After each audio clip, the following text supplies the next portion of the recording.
mga kalakbay. Ito yung maganda sa probinsya dahil pag nandito ka, pwede ka maglakad-lakad sa beach, maligo. Tapos, yan may isda may huli si kuya Wala, dami, laki ng alimango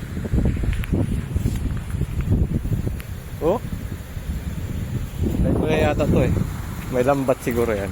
So ito yung pinuntahan naming beach dito sa Paranas, Masbate, mga kalakbay. Kita ko sa inyo. Yun ang lawak nito. Diba? Diyan kami naka-cottage. Sa'yo mo na ya? O sabi, ikaw ang pukot? Dako ng isda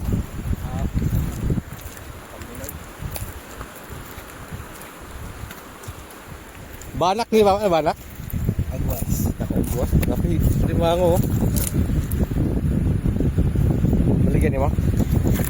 Ade, pasutan lang. Diha na pukot, diha? Diyan lang. Tahan lang na. Sa una na pa ito mga pandari, katong maling ba katong pambirahon lang. Diri dati daghan diri. Naubos mga isda ito Wala na karon, di bawal. Bawal na? Mayo.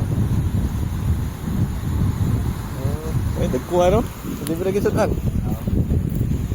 Wala. May nagmango pa Dari ko kuya.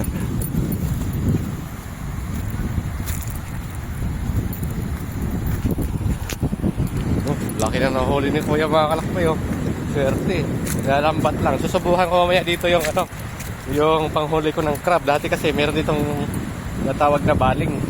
Pero binawal na daw kasi yung baling na yon, yung lambat na hihilain dyan na malaki na silo lahat ng madadaanan.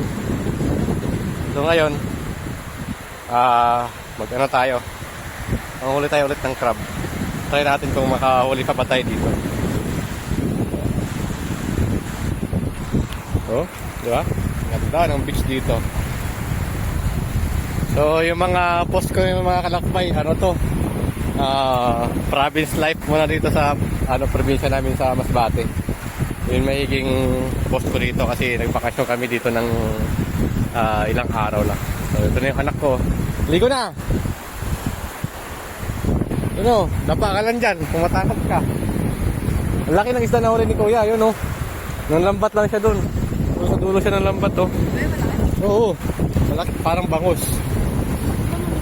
Isda Ano to? Isda yan. Wala.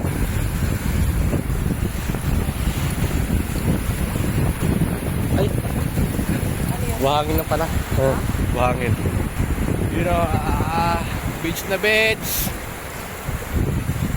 Tama na. Naliligo na ako, mga kalakbay, kasi medyo mainit na.